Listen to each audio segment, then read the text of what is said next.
그 타가고 허기란 말이 생기게 된 원인은 처음에 이 죽음의 원인이 질식사가 아니고 쇼크 심장 마비 우리가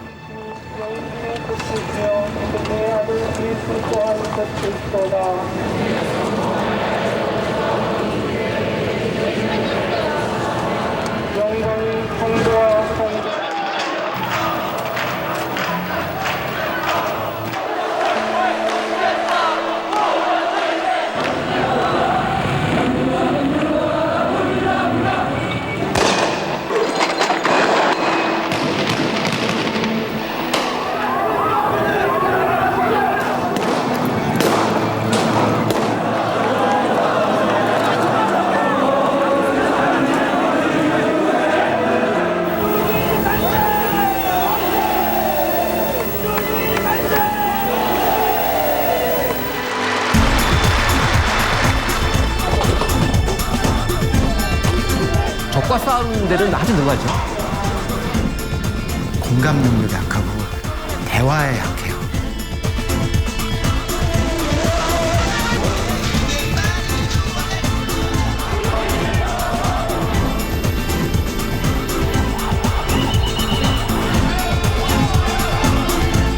저희는 이 불평등을 만든 것에 가담했다고 생각해요. 1960년대에 태어나 80년대에 대학을 다니고 50대가 된 민주화 세대. 이제 우리 사회의 중추입니다. 87년 6월 독재에 맞선 그날의 뜻을 우리는 기억합니다.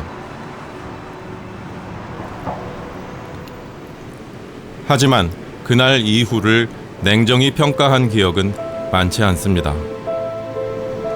우리는 어쩌면 그간 외면해왔던 것일지 모를 87년 이후의 이야기부터 꺼내보려 합니다. 구독제 파악만들어! 구독제 파악만들어! 저희는 폭력을 바꾼 것을 분명히 민주국민이라고 했으면 좋겠습니다. 말씀드렸는데 모든 국민이 애도해야 한다는 점에서 설득을 하고 있는데 상당히 전부적이에요. 앞으로 세계를 함께 이끌어갈 진보적인 세계 청년 학생들에게 올바로 전달하고 싶었고 남북은 둘이 아닌 하나다라는 거. 경찰의 포위망을 피하고 다니던 전대 의장 임종석 군이 붙잡힌 것은 오늘 오전 8시 10분쯤이었습니다. 특히 지난 6월 임수경 양을 전대협 대표로 북한에 파견했다는 발표를 하면서부터는 경찰의 맹추격을 받았습니다.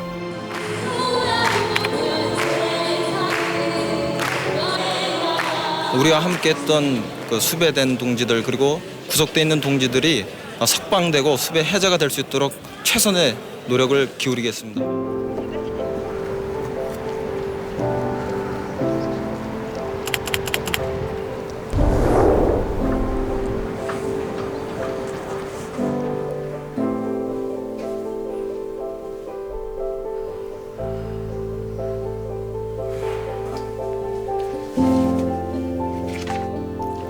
지금은 상상하기 어렵지만 독재정권 당시 학생운동의 영향력은 대단했습니다.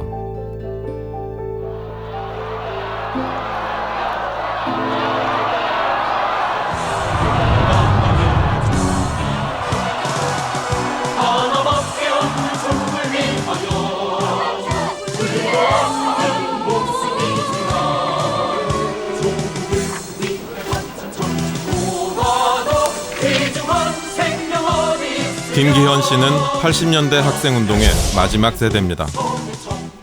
제가 상계동 주변에 살았는데 무자비한 철거들이 있었어요. 제 마음속에 그냥 그 당시의 정권은 악마였고 이 악마의 지배를 거부해야 한다라는 그냥 당연한 생각들이 들었었던 것 같고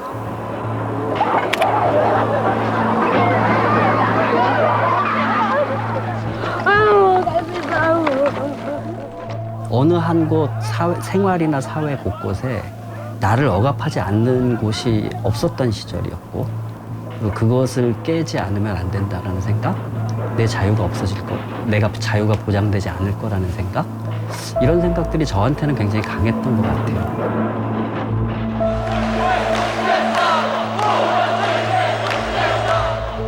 87년의 경험이라는 것은 독재한 거에서 승리했던 경험이라는 거죠. 그러니까 학생운동이 학생들의 문화적인, 사회적인, 학문적인, 생활적인 자기 운동의 정체성을 찾아가는 과정이 아니라 학생운동의 사명은 독재에 항거하는 것이다라는 다소는 편중된 사명감을 갖게 된 계기로 작용한 측면도 저는 분명히 있다고 생각해요.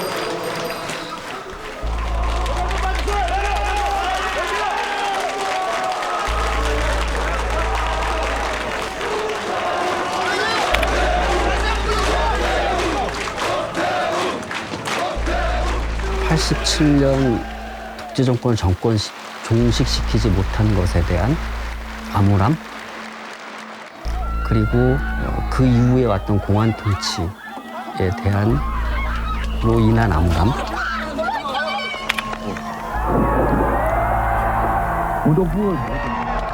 그리고 막연하게나마 새로운 사회로 우리가 연구해 보려고 했던 동구권의 몰락, на посту президента СССР.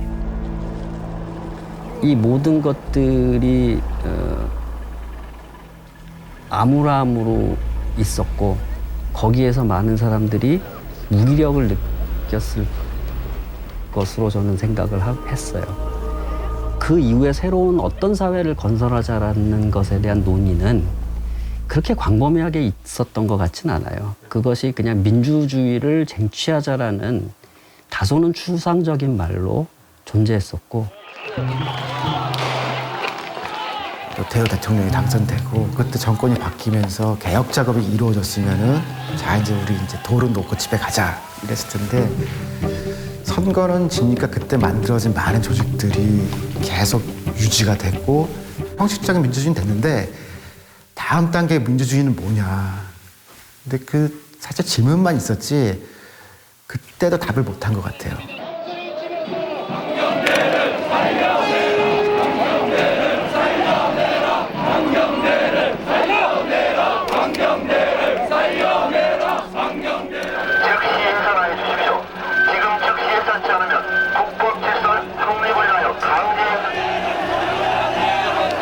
이런 운분들을 어떻게 조직하고 어떻게 주도해 나가고 이걸 어떻게 사회적인 어떤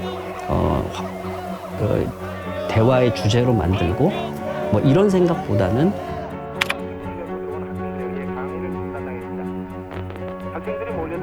그냥 밀어붙이고 가서 싸우고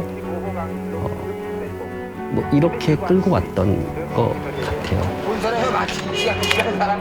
그래도 얘기해줄 수 있는 사람. 근데 이렇게 간단하게 말씀드릴 수 있는 문제는 물론 아니에요. 사람들이 죽어나가고 있었고 이 죽음에 대한 울분들이 그렇게 이성적으로 컨트롤될 수 있었던 상황은 아니었던 것 같고, 사람은 기억이 지배하는 것 같아요. 그 울분을 계속 간직하고 있는 사람들은 당연히 그 울분의 맥락에서 이 사회를 바라보고 행동할 거라고 생각을 하고, 그 울분만을 가지고 현재 어떤 사회 지도적인 위치에 있는 사람이 있다라고 한다면 굉장히 해악이 되겠죠. 그 사람은 우리 사회를 리딩할 수 있는 그런 조건에 있지는 않다고 생각해요. 여전히 악을 청산해야 한다.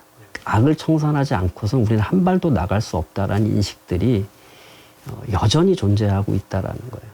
그런 사람들이 수가 많지는 않을지라도 굉장히 큰 목소리를 가지고 있다면 그것은 우리가 좀 한번 성찰해봐야 되는 문제가 아닌가라는 생각이 듭니다. 태주 오빠가요 나오잖아요. 그러면요 진짜 숨을 못 쉴 정도로요. 숨을 쉬고 싶은데 입을 있는데 다 몰리는데요. 공기가 입으로 안 들어가는 거예요. 오빠가 열심히 하니까 나도 열심히 해야 된다. 그래서 시험 기간에도 이렇게 오빠.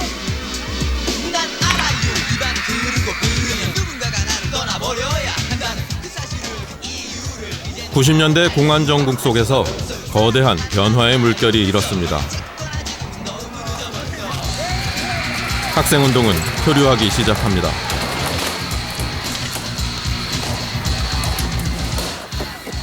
그 당시에 변화라는 것은 그냥 단순하게 표현하면 사실은 다양성이거든요. 100명에게 100명의 민주주의가 있는 거였어요. 본질을 깨뜨려 봤던 통찰은 우리한테는 없었던 것 같아요. 변화를 시도했으나 그 시도의 방법이 과거와 다르지 않았다라는 거예요. 그런 면에서 굉장히 한계가 있었던 거고, 고학력자의 높은 실업률에도 아랑곳 없이 대기업 간부들이 대졸자를 모시기 위해 전략회의를 하던 시절이 있었습니다.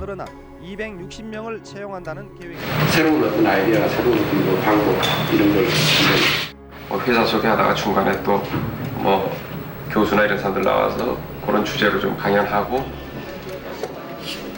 86세대가 사회에 진출하던 시기였습니다. 대졸 신입 사원의 규모가 3만 명을 넘어서면서 사상 최대를 기록했습니다. 물론 장사가 잘 됐기 때문입니다.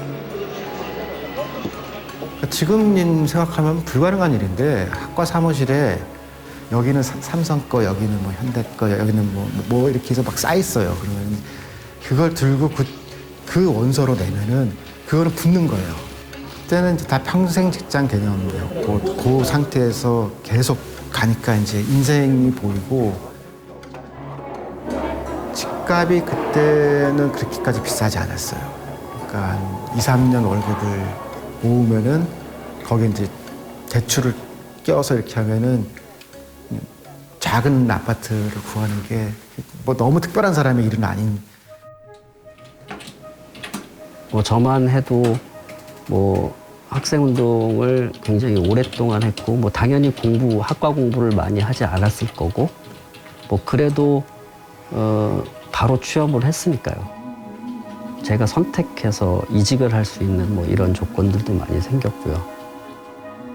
같은 경험을 했던 사람들이 다수 진출해 있었고, 그런 사람들이 얼굴을 알지 못하는 사람이지만 정서적으로 밀어주고 땡겨주고 공감대를 형성해주고 하면서 그때 당시에 학생운동을 했었던 사람들이 가져갔던 하나의 혜택이었다고 생각합니다.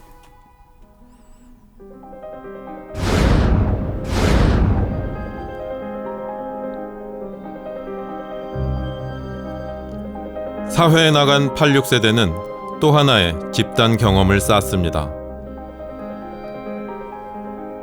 남아에 계시는 여러분들 진짜 제일은행 진짜 똘똘 뭉쳐가지고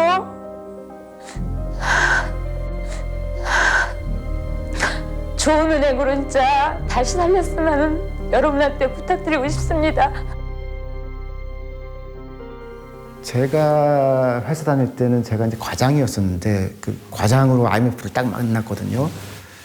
정리해고 대상이 아니에요.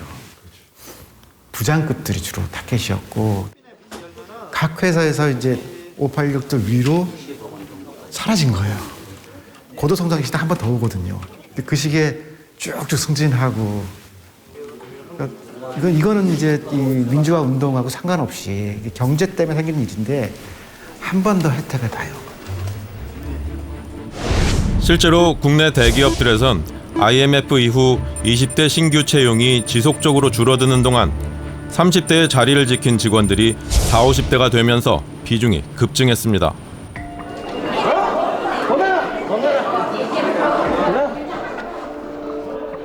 저도 회사 1년 차에 IMF가 왔으니까요. 그런데 우리는 저를 포함해서 많은 사람들은 그냥 적응했고 살아남으려고 노력했고 그리고 성공했죠. 그리고 지금 이 사회를 자이던 타이던 간에 이 사회를 구성하는 굉장히 중요한 포지션에 와 있는 거죠. 저희는 신자유주의에 굉장히 적응되어 있는 세대예요. 자기 걸 버릴 준비가 별로 안 되어 있는 세대이고요. 지금의 구조를 바꾸려는 것보단 지금의 구조가 유지되기를 어쩌면 마음속 깊은 곳에서 바라고 있을 수도 있어요, 저희. 사회 곳곳에 포진한 60년대생 엘리트들은 일찍부터 그리고 오랫동안 부와 권력을 점유해 갔습니다. 민주화 성취를 바탕으로 강력한 정규직 노조를 구축하는 한편 기업 내 연공 서열제를 공고히 합니다. 국내 100대 기업의 이사진 비율을 보면 60년대생들은 30대 나이부터 활발하게 임원 자리에 오르기 시작해 50대가 시작된 2010년 이후 다른 연령대와 비교하기 힘든 비중을 점유해 나갑니다. 이미 50대 진입을 시작한 70년대생은 86세대가 30대이던 시절의 비중을 겨우 웃도는 정도로 미미합니다.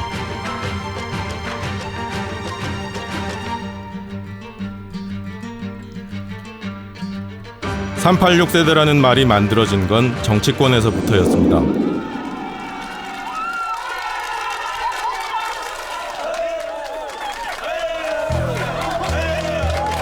감사합니다.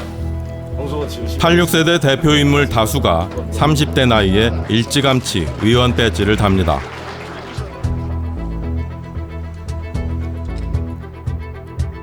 (40대에) 접어들기 시작한 17대 국회부터 86세대는 본격적으로 의석을 차지해 나갑니다. 386이 486이 된 18대 국회, 현재의 3, 40대 의원들을 합친 수보다 많은 68명이 당선됐습니다. 2012년 19대 총선에서 100석을 넘기더니 586이 된 20대 국회 132석으로 최대 다수 연령대가 됩니다. 지난 총선을 앞두고선 86세대 교체론이 불거지기도 했습니다. 하나의 세대, 그룹으로서는 저는 마침표를 찍을 때가 라고 봅니다. 지난 촛불과 탄핵이 저는 86세대가 이제는 물러날 때 됐다. 우리가 할 만큼 했다.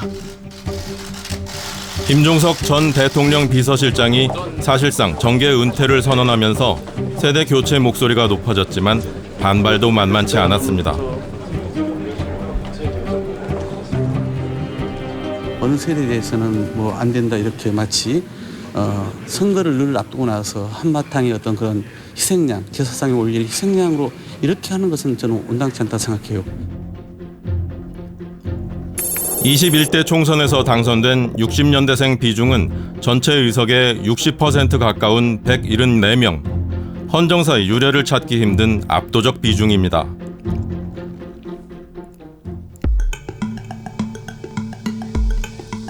권력의 핵심 청와대, 대통령 비서실 실장과 각 수석 총 10명 중 8명이 60년대생입니다.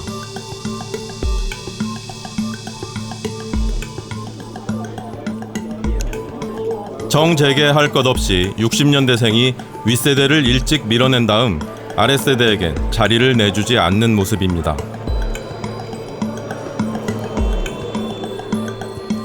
주요 공공기관이나 권력기관들도 비슷한 상황임을 감안하면 현재 한국 사회를 움직이는 주요 결정권이 50대에 집중돼 있음을 알 수 있습니다. 구두를 떠날 때 구두엔 아직도 피난민이 구름대같이 있었다. 서로 쳐다보고 중요한 점은 특정 세대에겐 특정한 집단 기억이 있고 이것이 의사결정에 영향을 미친다는 겁니다. 청년 시기에 무엇을 경험했느냐가 그 사람들이 일생에 걸쳐서 가지게 되는 어떤 시각이라든가 감수성, 정치적 태도, 이것을 상당 부분 많이 규정을 합니다. 전쟁을 경험한 세대는 안보와 관련된 의식이라든지 다른 국가에 대한 그 인식, 이데올로기적인 태도에 있어서 생애 전반에 걸쳐서 장기적인 효과를 낳고요. 민주화 운동 같은 경우에는 그것이 일종의 상당히 그 파워풀한 절대적 경험의 성격을 가지고 있기 때문에 그 효과 혹은 임팩트라고 하는 것은 다른 대부분의 세대 체험과는 비교할 수 없을 만큼 강력한 것이라고 할 수가 있을 것 같습니다. 86세대가 최선을 다해 IMF 체제에 적응해온 과정은 한국 사회의 불평등이 확대돼 온 과정이기도 했습니다. 특히 우리나라는 중산층 붕괴에 따른 소득 양극화 수준이 OECD 회원국 가운데 최고 수준입니다.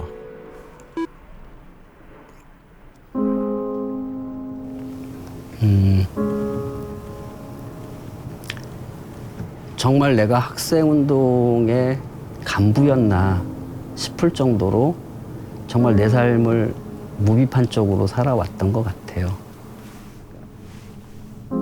그리고 어느 날 내가 처해 있는 주변을 딱 돌아보니까 세상은 내가 생각했던 것보다 훨씬 더 불평등해져 있고, 그리고 미래는 굉장히 암울해져 있고, 그런 면에서 좀 심하게 말하면 저희는 이 불평등을 만든 것에 가담했다고 생각해요. 최소한 가담자 또는 심하게 말하면 주도자. 너무 과한 표현인지는 잘 모르겠지만 저는 그런 반성에 살고 있어요.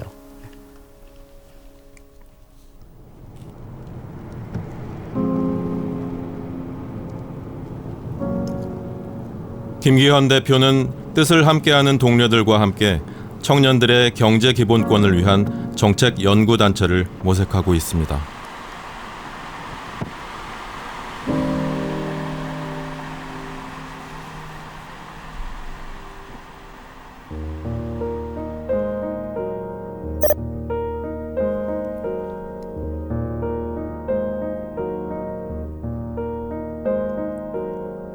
학생운동을 거쳐 10년간 노동운동에 투신해온 박재원 소장.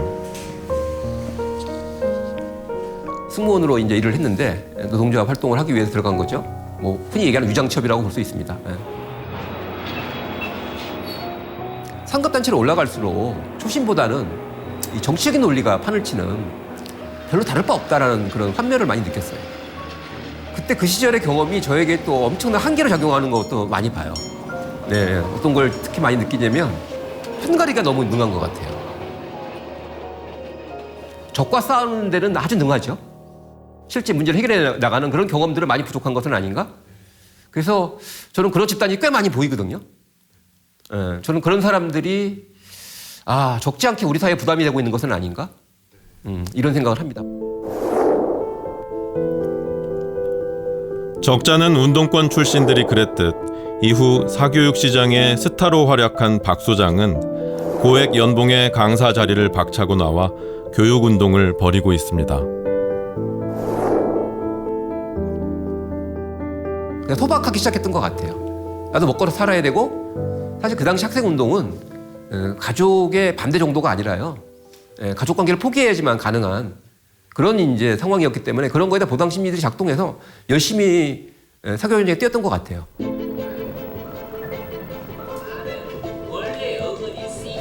그런데 86세대가 학부모가 되면서 한국 사교육 시장의 경쟁은 이전과는 다른 차원으로 전개됩니다.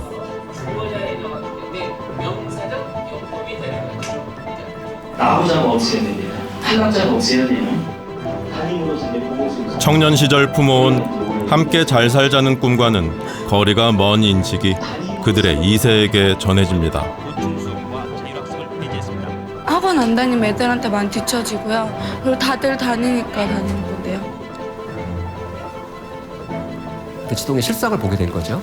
대치동이라는 지역이 국한된 것이 아니라 우리나라 부모님 삶 속에 깊숙이 들어와서 너무나 많은 사회적인 소모와 한 가정의 불행을 낳고 있더라. 정말 무너지는 부모들, 쓰러지는 아이들 너무 많이 봤거든요. 네. 정말 가슴 아팠습니다. 네. 이 상황에서 저는 소위 학생운동권 출신들이 곳곳에서 맹활약을 했다라고 생각을 합니다.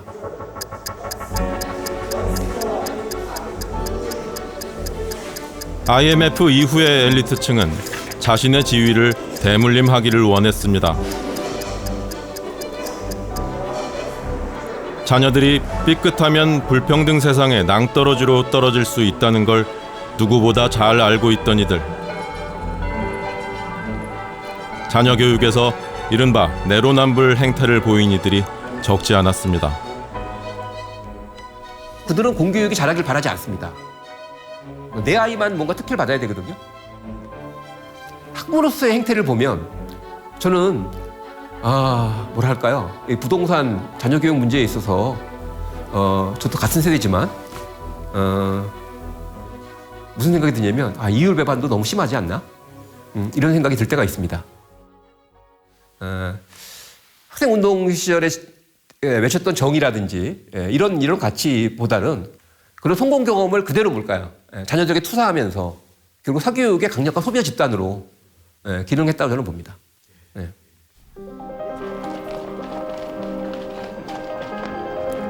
물론 어떤 연령대를 하나의 집단으로 바라보는 세대로는 개개인의 차이와 특성이 무시될 수 있는 만큼 신중해야 합니다.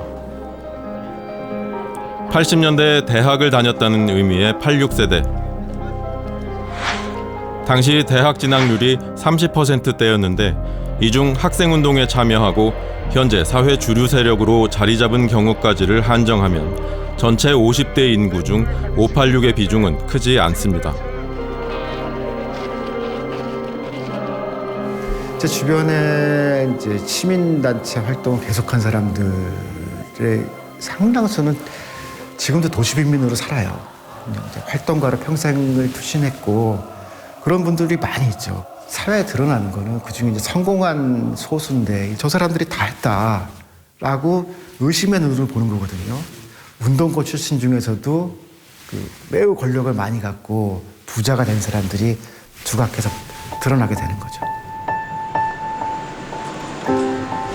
흥미로운 점은 KBS의 세대 인식 조사 결과 50대 응답자의 67%가 나는 586이다라고 대답한 점입니다. 응답자 중 대학 재학 이상 학력자는 37%. 586이라는 단어를 보다 넓은 의미로 받아들이고 있다는 걸 알 수 있습니다.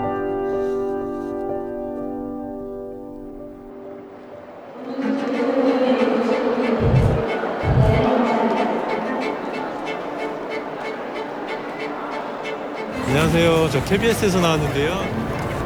우리는 시민들의 속마음을 좀 더 깊이 들여다보기로 했습니다. 안녕하세요. 저 KBS에서 나왔는데요. 간단하게 설명 좀 해주시고. 아, 예. 서울역 얼마나 되셨나요? 네, 지금 여기 서울역 12명 정도 응답받았습니다. 예, 그럼 저희 신촌으로 이동하겠습니다.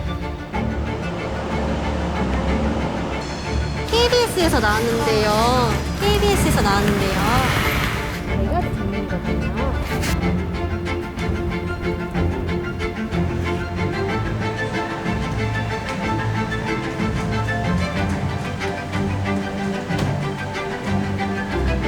안녕하세요. 저 KBS에서 나왔는데요.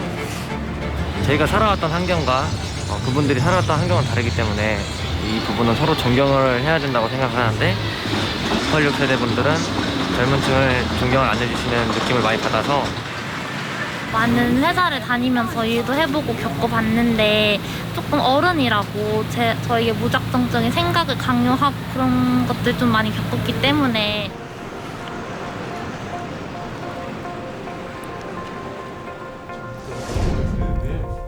이와 함께 국내 사회조사 권위자들이 머리를 맞댔습니다.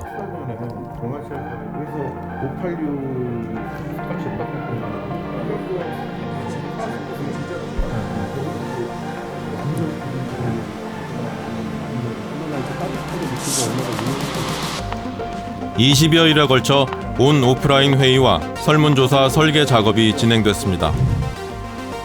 이렇게 탄생한 대규모 세대인식 조사 설문. 80년대의 청년인 50대와 2021년 현재의 청년 두 세대에만 집중해 물었습니다.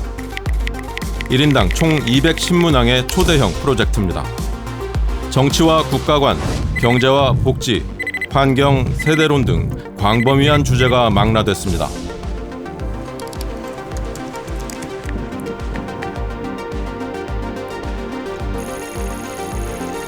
청년과 50대 각 600명, 총 1200명으로부터 유효 응답이 도착했고 흥미로운 결과들이 확인됩니다. 50대가 20, 30대에 비해서 도덕적 확신이 조금 더 높은 걸로 나와요. 본인의 의견대로만 정책이 만들어진다면 우리나라는 정말 좋은 나라가 될 거다라고 대답하시는 분들이 이제 도덕적 확신이 높은 사람들이에요. 예. 그러니까 즉 세상을 옳고 그름의 잣대로 보는 거죠. 나의 입장은 옳아. 그 얘기는 나랑 다른 생각을 갖고 있는 사람은 옳지 않아. 그 가로축은 이제 능력이 있냐 없냐를 이제 파악하는 거고, 네. 그다음에 이제 세로 축은 이제 따뜻하냐 차갑냐를 이제 확인하는 정보입니다. 이제 50대 같은 경우에는 이제 본인들 50대를 이제 능력이 있으면서도 따뜻한 걸로 파악을 합니다. 그렇죠. 예. 그 다음으로는 이제 20대, 30대 여성이 50대를 조금 긍정적으로 평가를 하는 거고, 20대, 30대 남성의 가장 50대에 대한 평가가 박하다. 이렇게 이제 볼 수가 있겠습니다.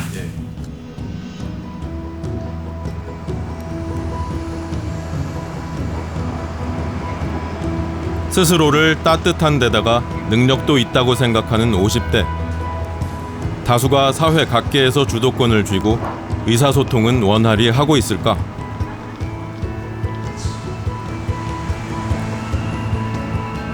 서른 살 전길중 씨는 업계 1위 대기업에 다니다 2년여 만에 사표를 쓰고 벤처기업으로 이직했습니다.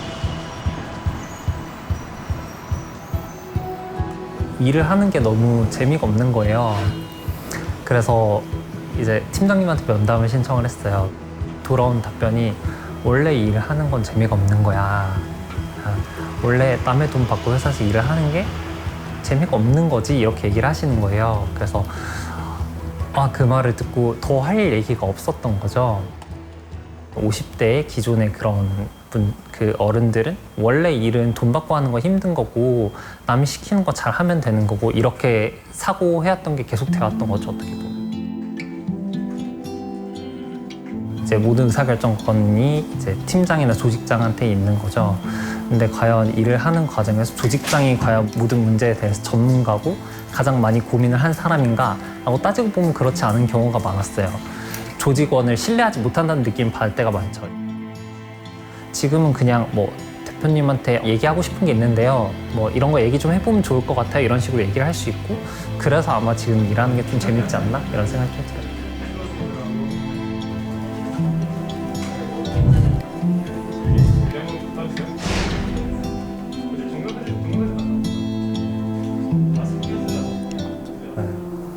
그래서 아예 그 비프나 이런 데도 보면은 여기 위에다가 586 세대가 공고히 한 기업 내 관료주의, 연공서열, 수직적인 조직 구조는 한국 사회 곳곳에서 다음 세대를 숨막히게 만듭니다. 생기면은 이제 하나씩 추가를. 갈수록 회사에서는 조직이 그냥 있으면 일이 굴러가는 게 아니라 개개인의 사람과 역량이 굉장히 중요해지는 사회가 된다고 생각을 해요.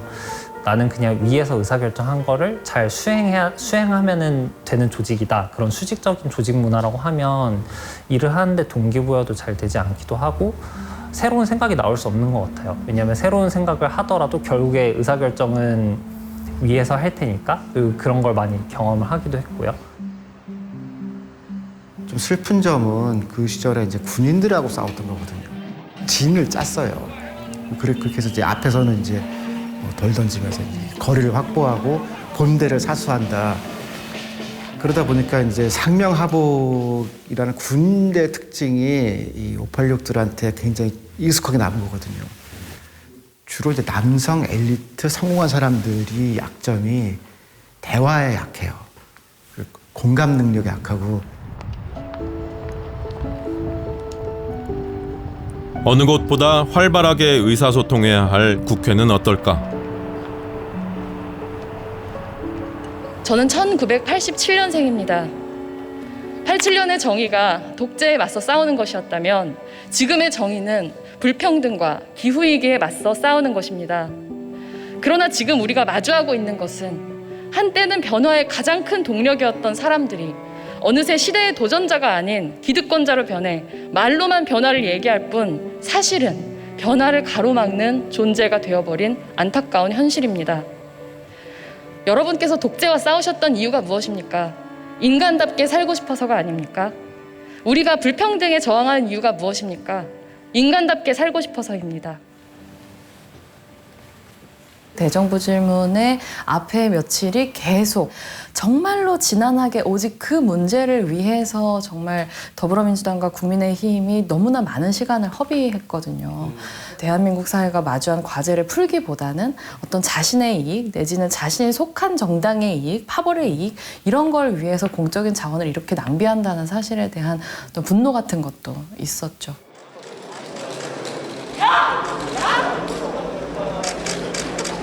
그 어떤 연령의 그 어떤 신분의 사람을 만난다 하더라도 그 사람을 존중하는 것이 민주주의라는 게 체화되어 있지 않으시구나. 그런 느낌을 정말 많이 받아요. 그러니까 민주주의를 그렇게 부르짖어가지고 형식적인 제도적 민주화를 만들어냈음에도 불구하고 위계가 굉장히 중요하고 서열이 중요하고 나이가 중요하고 정말로 우리가 함께 이뤄내려고 하는 일보다는 훨씬 더 그런 권위적인 요소들이 의사소통에 있어서 많이 작용을 한다는 그런 벽으로 느껴지죠. 제14차 법제사법위원회를 개량했습니다. 위원장님. 회의 나가주십시오. 청년 세대가 민주화 세대에 등을 돌리는 기류는 곳곳에서 확인됩니다. 이 현상에 참고할 만한 곳이 있습니다. 아니 발언 기회 주셔야죠, 위원장님.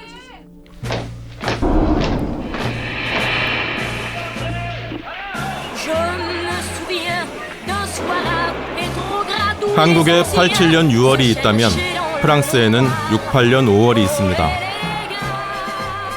베트남전 반대에서 시작해 사회 전반에 걸친 변혁운동으로 번졌고 70년대 전 세계 사회문화 변동에 폭넓게 영향을 미쳤습니다.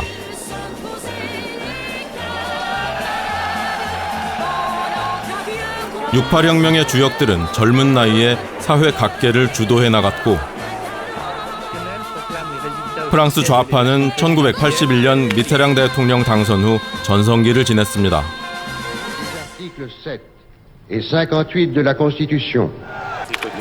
하지만 14년간의 집권 이후 쇠락의 길에 접어드는 데는 오랜 시간이 걸리지 않았습니다.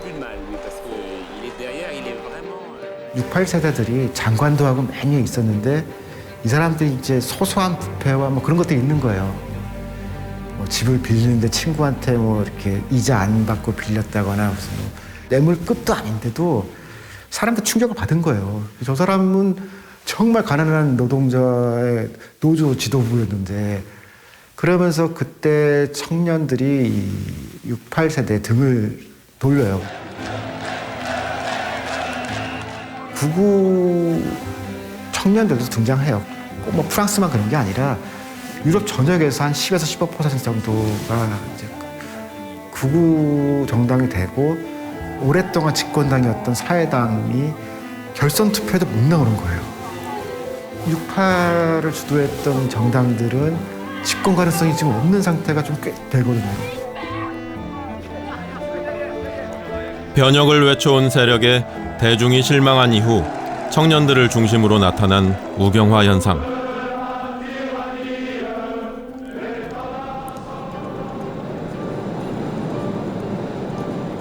취재진은 68혁명의 주역을 찾아 묻기로 했습니다. 파리에서 700여 킬로미터 떨어진 퐁텐드 보클리즈. 자동차로 꼬박 10시간을 달려 68세대 사회학자 미셸 위비오르카 교수와 만날 수 있었습니다. Ah voilà, vous êtes les bienvenus dans cette maison quand vous voulez. Il faut nous prévenir à l'avance. 22살의 나이에 68혁명을 주도하고 현재까지도 사회운동을 연구하고 있는 그는 68 이후의 한계에 대해 안타까움을 드러냈습니다. Bien sûr, il y a des limites. On ne peut plus faire, on ne peut plus dire ce que l'on pouvait faire ou ce que l'on pouvait dire avant mai 68. Les rapports entre les hommes et les femmes ont été totalement transformés. Il y a des contestations nouvelles qui vont apparaître. L'environnement, ça vient après 68. Eh bien, c'est toutes ces idées, qui prennent des formes très diverses, bien sûr, qui vont commencer à se développer dans le prolongement de mai 68. Toutes ces gauches, donc, un peu partout dans le monde, font trop confiance à la technocratie, à la bonne gestion, à des critères budgétaires, etc., et s'éloignent d'une compréhension des problèmes de la société.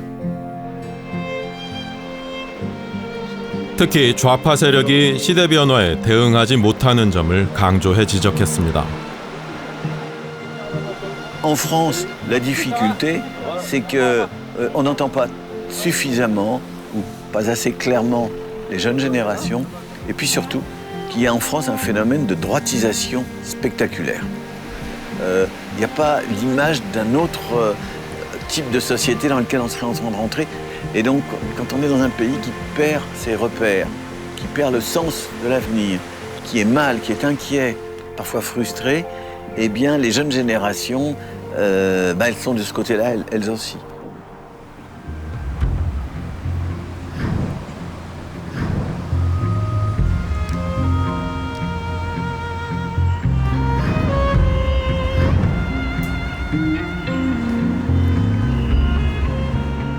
극우 정당이 없는 것이 이제 유럽과는 차이점인데 그 세력들이 나오면은 안정적으로 15% 정도 득표할 수 있다라고 하면은 그런 정당 나오죠. 그래서 그 분기점에 있다는 생각이 좀 들었어요.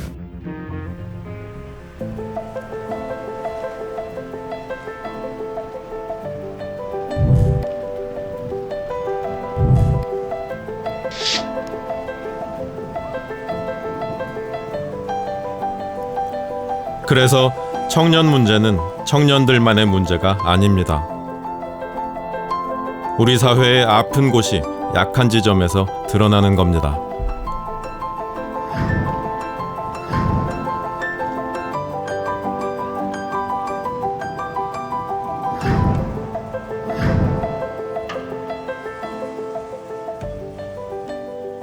가장 가슴 아팠던 부분이 이제 그 부분이었는데요. 청년 세대가 사실 거의 60-70%가 희망이 무너졌다고 얘기한다라는 그것은 단순히 청년 세대가 그냥 먹고 살기 힘들다, 경제적으로 어렵다, 그냥 그런 단순한 문제가 아닙니다. 인류 사회가 예전부터 늘 사회적으로 가꾸고 만들어 오고자 하는 것들이 있거든요. 인간은 삶을 어떻게 살아야 된다, 윤리적으로. 이것과 관련된 근본적인 가치의 문제거든요. 그런데 집값 상승이나 아니면 주식, 코인 이런 것 관련해서 나의 희망은 무너졌고 약간은 도박을 하지 않으면 나의 희망은 없다 이렇게 생각한다는 거는 그러한 사회를 지탱하는 근본적인 윤리 체계 자체가 상당히 많은 사람들에게서는 이미 아무런 의미가 없다라는 것이고 인생은 왜 살아야 되는지와 같은 근본적인 가치의 문제를 송두리째 흔들고 있는 매우 심각한 문제라고 생각을 합니다.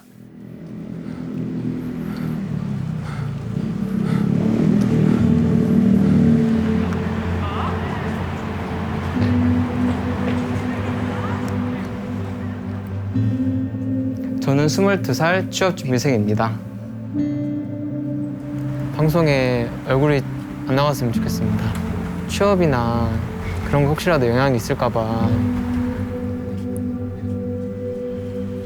해외여행을 다니며 무역 관련 직종의 꿈을 키워왔지만 졸업을 앞두고 생각을 고쳐먹을 수밖에 없었습니다.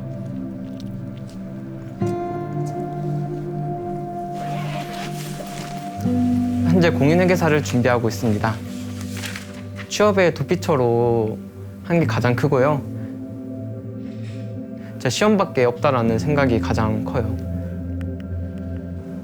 저희 주변에도 자신의 꿈을 포기하고 그냥 전문직이나 공무원을 돌리는 친구가 정말 많아요.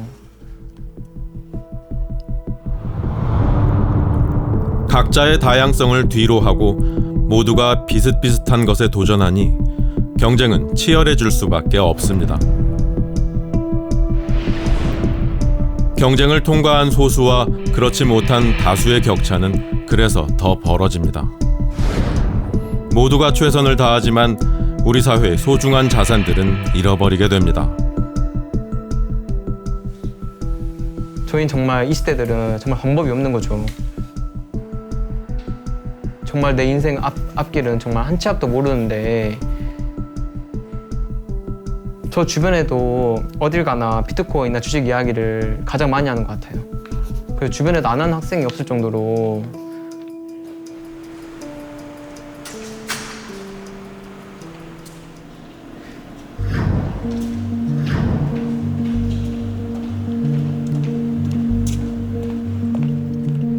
이런 이들에게 일부 윗세대 인사들의 특권은 절망이 되어 돌아왔습니다.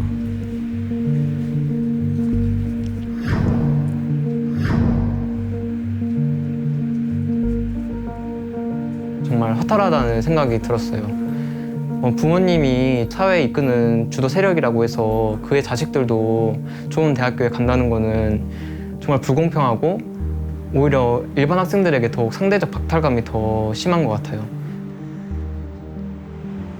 밝혀진 것은 그 정도인데 아직 밝혀지지 않는 게 얼마나 더 많을까라는 생각도 하고 이 사회에 대한 불신이 더 커지게 된 일인 것 같아요. 이 사회가 어른들이 약속을 지킬 거라는 믿음이 사라져가고 있습니다. 기본적으로 1년에 학비만 800만 원이고 컴퓨터 조립 판매하는 거랑 그 배달 일까지 해서 하면서도 병행하면서도 이제 감당이 안 되다 보니까 좀 대출을 받고 있죠. 얼마인가요? 전세 1억이요.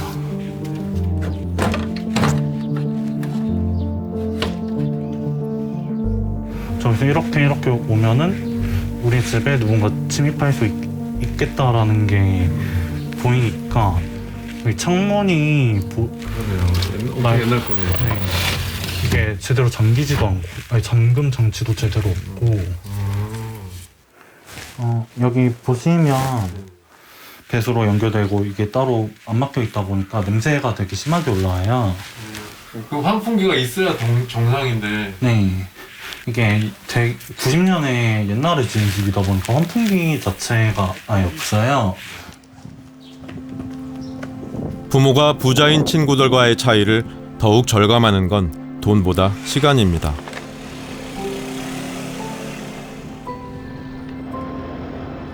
시간이 정말 부족해요. 학기 중에는 사실 학교에서 과제 나오는 것만 해도 분량이 정말 많거든요. 여기 알바까지 병행하고 하려면 사실 정말 많이 어렵죠. 그래서 사실 저 같은 경우 그래서 좀 학점도 많이 낮은 편이고.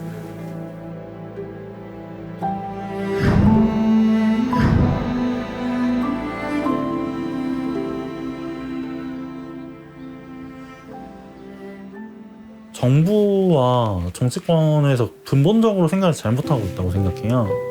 생계 이런 복지나 사회 안전망 같은 거 다 개개인한테 맡기고 이런 지점에 대한 패러다임의 변화가 없으면은 그냥 계속해서 청년들의 삶은 그냥 정말 부모 잘 만난 일부를 제외하면은 다들 어려울 수밖에 없다고 생각해요.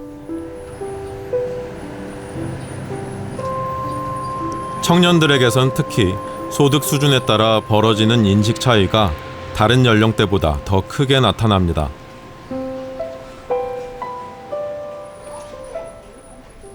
중년층 같은 경우는 큰 차이가 없습니다.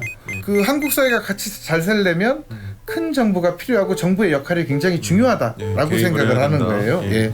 청년층의 같은 경우는 계층 의식이 높아질수록 큰 정부 필요 없다라고 생각하는 경향이 강했다라는 거죠.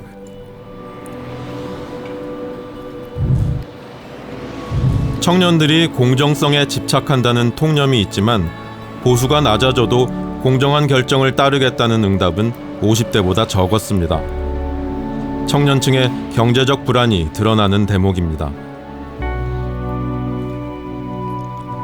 일부 정치인들처럼 이기고 지는 일에만 관심이 있다면 서로 간의 차이만 강조해도 될는지 모릅니다. 청년들의 목소리는 다른 연령대보다 다양한 만큼 이들을 세대론으로 묶어 바라보는 시각은 더 위험합니다. 그 원인을 생각했을 때는 여전히 우리 사회에 있는 어떤 일자리 문제, 계층 간의 불평등 문제, 어떤 기회의 불평등 문제, 결과의 불평등 문제, 여러 가지 어떤 그 사회 구조적인 불평등 문제를 다루지 않고 그냥 청년층 내에서의 갈등만 집중을 한다면 이거는 하나의 현상으로 드러난 거죠. 이거를 앞으로 나아가려면 어떤 보편적 권리 이루에 집중을 하는 게 맞는 것 같아요. 청년들을 하나의 집단으로 그냥 어떤 그 아픈 집단, 좀 취약한 집단, 그 다음에 불안정하고 마음 아픈 집단 이렇게 생각을 해서 기성세대가 양보해야 되고 이러면 이거는 구조적인 문제가 무엇인지를 보는데 오히려 좀 걸림돌이 되지 않는가 하는 생각이 들어요.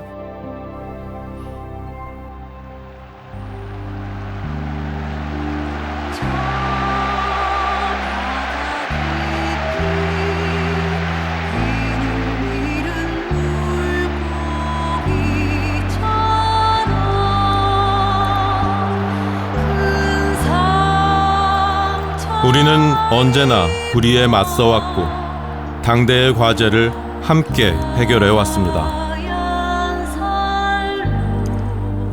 586 세대의 출생 시기가 그들이 잘해서 얻은 것이 아니듯 지금의 불평등도 청년들이 잘못해서 겪는 일은 아닐 것입니다.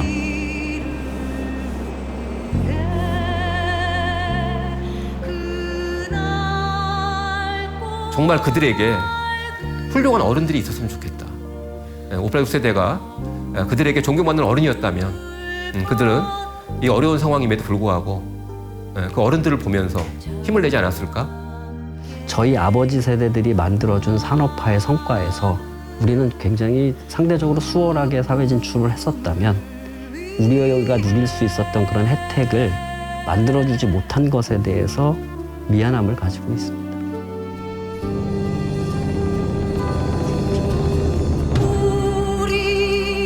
2021년의 청년들이 1987년의 청년들에게 절박한 심정으로 묻고 있습니다. 이들의 부름에 권한과 힘을 가진 이들이 책임 있게 답하는 세상이 바로 열사가 꿈꾼 세상일 것입니다.